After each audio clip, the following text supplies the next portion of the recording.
Hi friends, ഇന്നൊരു ഞായറാഴ്ചയാണല്ലോ. അപ്പോൾ കൂട്ടുകാരൊക്കെ വിളിച്ചിട്ടേ ഇതൊരു കുളം കുഴിക്കായിരുന്നു. അപ്പോഴാണ് ആ കുളത്തിലൊരു സംഭവം. അപ്പോൾ നമുക്ക് അതെന്താണെന്ന് നോക്കാം.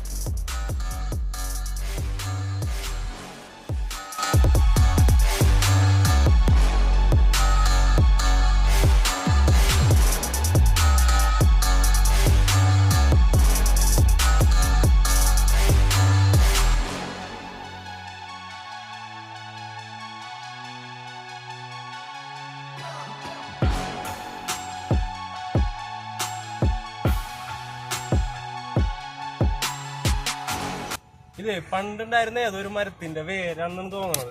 അത് നല്ലോണം ഉണങ്ങിയിട്ടുണ്ട്. ഏത് മരമാണെന്ന് അറിഞ്ഞൂടാ, പക്ഷെ കാണാനായിട്ട് നല്ല ഭംഗിയുണ്ട് വേരൊക്കെ.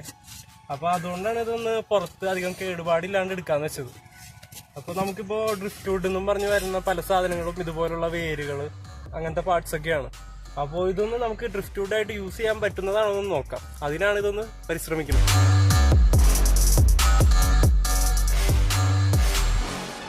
ഏകദേശം മണ്ണൊക്കെ എടുത്ത് മാറ്റിയിട്ടുണ്ടാകുമ്പോ ഒന്ന് പൊക്കട്ടെ.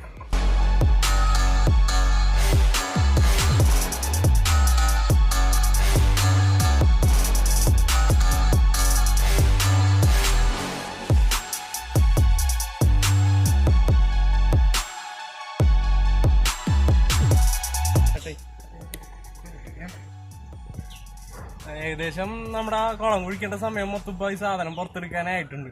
കാരണം ഇത് നല്ലോണം പണി കിട്ടും. ഇവരൊക്കെ ഇതിനു വേണ്ടി വന്ന ആൾക്കാരാണ്. കുളം കുഴിക്കലൊക്കെ ഒരു പരിധിയായി. കാരണം ഇത് എടുക്കാൻ തന്നെ നല്ല പ്രയാസപ്പെട്ടിരുന്നു. കുറച്ച് കഷ്ണ അടിയിലൊക്കെ പോയി ഒടിഞ്ഞു പോയി. എന്നാലും കുഴപ്പമില്ല. ദ്രവിച്ചിട്ടൊക്കെ ഉണ്ടെങ്കിലും നല്ല ഉറപ്പുണ്ട് സാധനത്തിന്. കുറച്ച് സൂം ചെയ്ത് കാണിച്ചു കൊടുത്തത്.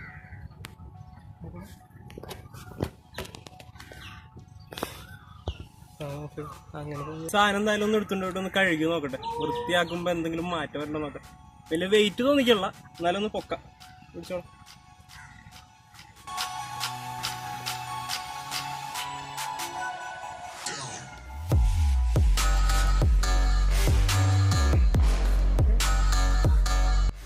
മോട്ടർ അടിക്കാനാണ് പോയിട്ടുണ്ട്. വെള്ളം വരുന്നില്ല.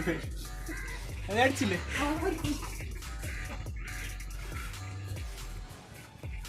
മോട്ടർ അടിയണ്ട.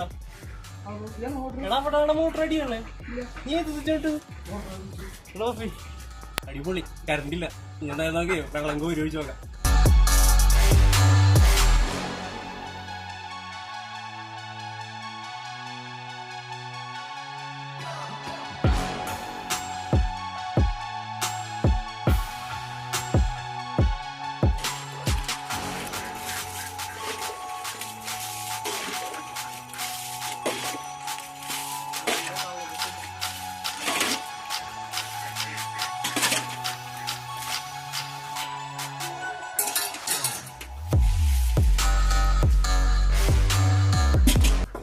അടിപൊളി കളറൊക്കെ വന്നിട്ടുണ്ട്. ഇപ്പൊ നമ്മൾ കഴുകി നോക്കി ഒരു നാച്ചുറൽ കളറൊക്കെ വന്നിട്ടുണ്ട്.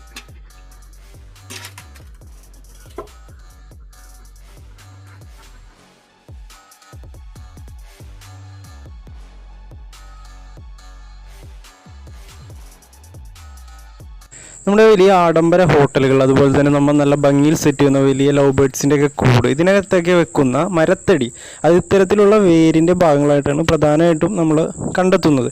അപ്പോൾ ഇത്തരത്തിലുള്ള നല്ല കാണാൻ നല്ല രൂപഭംഗിയൊക്കെ ഉള്ള മരങ്ങളാണ്. ഇതിലൊക്കെ നല്ലോണം നമ്മുടെ പ്ലാന്റ്സ് ഒക്കെ സെറ്റ് ചെയ്ത് കഴിഞ്ഞാൽ അക്വറത്തി വെച്ചാലും നല്ല ഭംഗിയായിരിക്കും. പക്ഷേ അക്വറത്തിന് വെക്കുന്നതിന് മുമ്പ് മറ്റു പല പ്രോസസ്സുകൾ കൂടി ഇതിലൊക്കെ ചെയ്യേണ്ടതുണ്ട്. വാർണിഷ് അടിക്കുക പോലുള്ള രീതികളൊക്കെയാണത്. അത് തന്നെയാണ് ലവ് ബേർഡ്സിൻ്റെ കൂട്ടിൽ വെക്കുമ്പോഴും ചെയ്യുന്നത്. അപ്പോൾ ഇത് ജസ്റ്റ് നമ്മൾ ഇത് കണ്ടെത്തിയതുകൊണ്ട് മാത്രം ചെയ്തൊരു വീഡിയോ ആണ്. അപ്പോൾ നിങ്ങൾക്ക് ഇത് ഇഷ്ടമായാൽ നിങ്ങൾ തീർച്ചയായിട്ടും വീഡിയോ ലൈക്ക് ചെയ്യുക. അതുപോലെ തന്നെ നിങ്ങൾ വീഡിയോ ഷെയർ ചെയ്ത് കൊടുക്കുക. അതുപോലെ തന്നെ ഇത്രയും നേരം വീഡിയോ കണ്ടിരുന്നതിന് ഒരുപാട് നന്ദി. അടുത്ത വീഡിയോ കാണും വരെ ബൈ.